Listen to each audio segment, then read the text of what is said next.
Hey Fruit Bats, it's Really Banana Girl here. Welcome to another episode. So today's video is a quick Q&A. I've got this Facebook thread and I asked all you Fruit Bats to ask your questions, ask your burning questions on this thread, and I'm just going to keep coming back here and there and answering your questions. And I've got a lot here to get through, so let's get into it. Oh, what do you think of my top, by the way? I've got this $10 top at a flea market, second hand. I think it's pretty darn cool. And it fits perfectly, so there's a real bargain. $10, you can't go wrong. So, by the way, if the sound is a little bit echoey in here, I'm sorry, but all I've got is some old mattress in here and some stuff on the floor, so bear with me, it might be a little bit echoey. So, the first question is from, I'm going to try and do this fast, Alice Valentine. What time at night do you usually stop eating? Is there a specific time or do you just wing it? Well, I like to leave about 2 to 3 hours before I go to bed, just so my stomach can just relax and ease up on the digestion, and it just feels way better than going to bed on a full stomach. So I like to leave it 2 to 3 hours, and that ends up being about 7 p.m., but that can change depending on where I am, if I'm going out for dinner or whatever. But generally 2 to 3 hours, that seems to work best. Because I mean, when we're in nature, we would have stopped eating when the sun went down. So that is ideal. But rather than say you come home from work and it's late, rather than go to bed undercarb and risk binging the next day, just have something and go to bed because it's going to be better in the long run. Try and leave it an hour if you can, that's going to be best. Okay, I hope that answers your question, Tanya. Was it Tanya? No, Alice, sorry. Okay, so good effective comebacks to some stupid meat eater comments. This is a question from Natasha. Well, the most common question you get is, where do you get your protein? That question is a very common one, and I have actually done a video of comebacks. I will put a link in the description below, so go and check that out. I think they're pretty darn good comebacks, and they're well researched, and they're the truth, so not many people can argue with that. Okay, Emily Butterfield, is eating toast, brown, multigrain, and cooked oats okay to eat for dinner on the Raw to 4 vegan diet? Brown multigrain. Okay, bread in general. The thing with bread is, if you look on the panel in the shops, if you look on commercial varieties, they have so much sodium in them. So much, and that's just going to gain water weight on your body that you don't want to have, and it's highly processed. So I like to keep it to a minimum. I would not have it every single night. You know, maybe a couple nights a week, that would be fine, but you always want to make the main part of your dinner carbs like, whole food carbs, like potatoes, sweet potatoes, they are the best. And then rice, and then corn pasta. They are going to be better than having the bread because that sodium really can, just hold you back with your results. So go for the potatoes first, sweet potatoes, rice, and then last is probably the corn pasta. See how you feel with that, but not every day. No, not every day for dinner. Oats, well, oats is like, it's okay, definitely okay, but I recommend you get around like 1,000 calories for dinner, or 500 to 1,000. It depends on how much fruit you had during the day. You want to get as much fruit in during the day as you can, so you have a smaller dinner at the end of the day, but still large. So if you're having like 500 calories from oats, you're probably going to get quite a whack of protein and fat.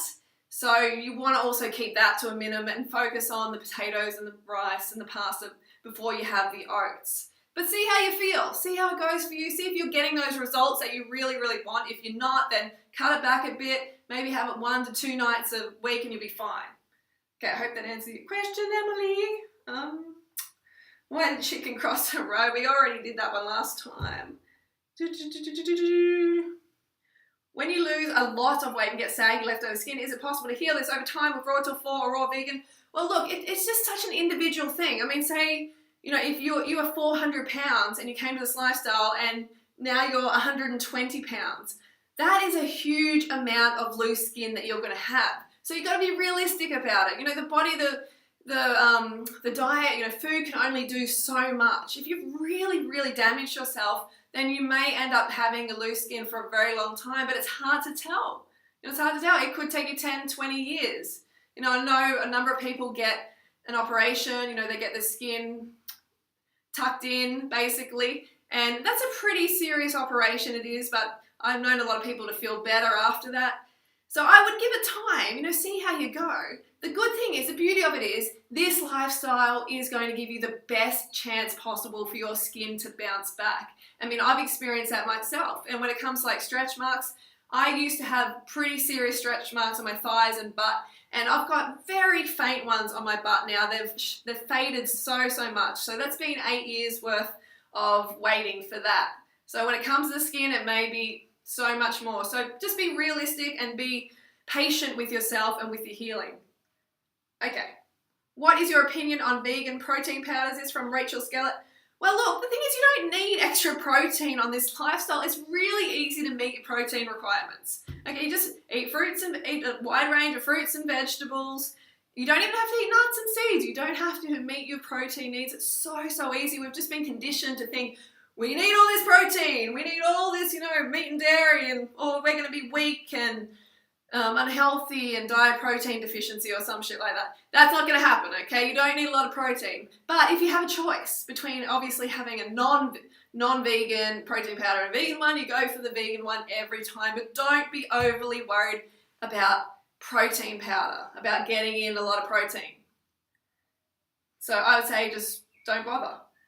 Do you ever get colds? Caitlin is wondering. No, I don't ever get colds. I can't remember the last time I had a cold. And a cold is a symptom of something inside that's trying to get out.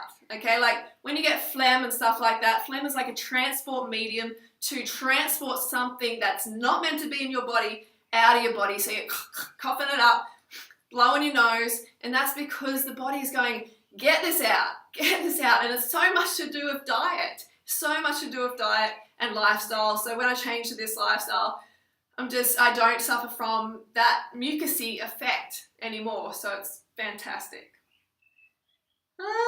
One more question. Your advice on how to quit coffee. This is from Kitty Wagner. Look, I used to have coffee a lot because I was a personal trainer. I was getting up at like 4 a.m. I needed that hit of coffee. As you can hear, I sound like I'm on coffee right now, but I'm not. I'm just on bananas. Really, I'm just on bananas. But the coffee thing is really, it's quite an easy one when you are calmed up. When you get enough fruit, enough fructose to your cells, you don't want that artificial stimulation anymore. You just don't. But you've got to be consistent. You've got to consistently get that fructose in, and you will just get rid of the coffee like that. You won't even think about it. You'll be like, coffee?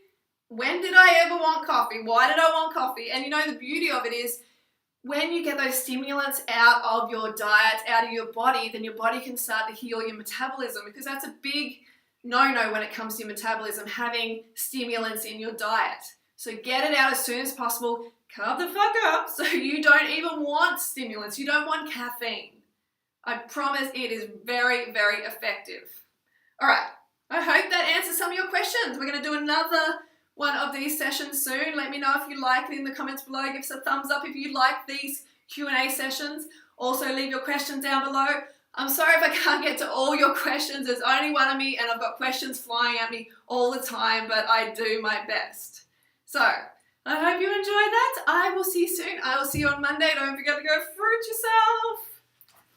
Oh, root yourself. See you soon.